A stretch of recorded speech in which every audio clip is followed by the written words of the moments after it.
L'immersion gouvernementale entamée en Haute-Guinée le 14 février dernier se poursuit dans les préfectures.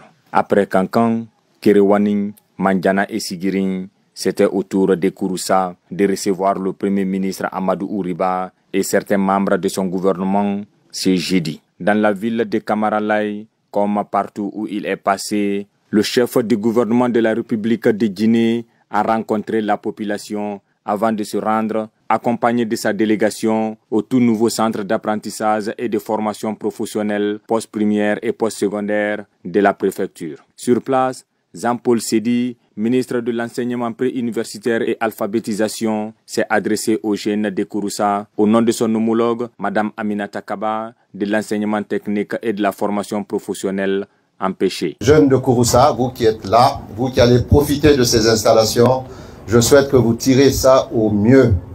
Le président de la République, le général Mamadi Doumbouya, a pris le risque de vous donner l'entier pouvoir de vous transformer, de vous refonder. Il ne faut pas rater cette occasion, il faut le faire. Je voudrais, au nom de Madame la ministre de l'Enseignement technique et de la formation professionnelle, vous dire tout l'espoir qu'elle fonde à la jeunesse qui va être formée ici, pour que Kouroussa, jeunes de Kouroussa ou de Dabola ou de Kankan puissent trouver dans cet espace de formation les meilleurs moyens pour se réinvestir dans cette communauté.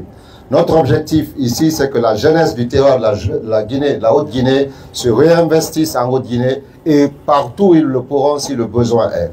Le centre de formation, c'est extrêmement important pour l'autonomie des jeunes et la volonté que nous avons de vous accompagner et d'espérer que vous aurez en ligne de mire la vision du CNRD et de celle du général Mamadi Doumbouya.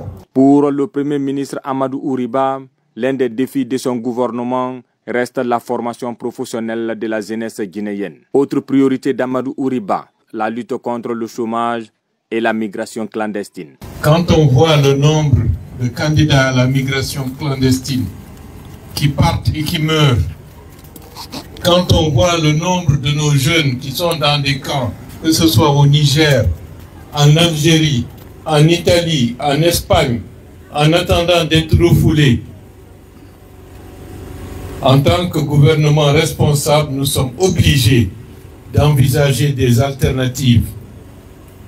Et l'alternative, c'est de permettre à tous ces jeunes, pour une raison ou pour une autre, qui n'ont pas réussi à atteindre le cycle de l'enseignement du collège, qui n'ont pas eu le brevet, qui n'ont pas eu le bac, que rien n'est perdu.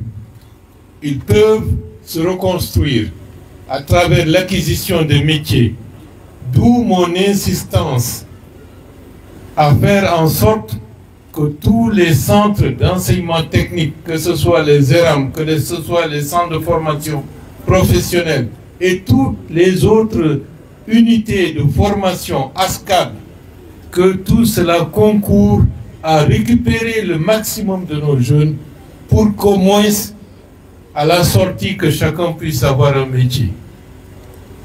Avoir un métier, c'est avoir un choix de vie. Ne pas avoir de métier, c'est comme si on est abandonné. Il faut rappeler que l'étape de Kouroussa a marqué la fin de l'immersion gouvernementale en Haute-Guinée.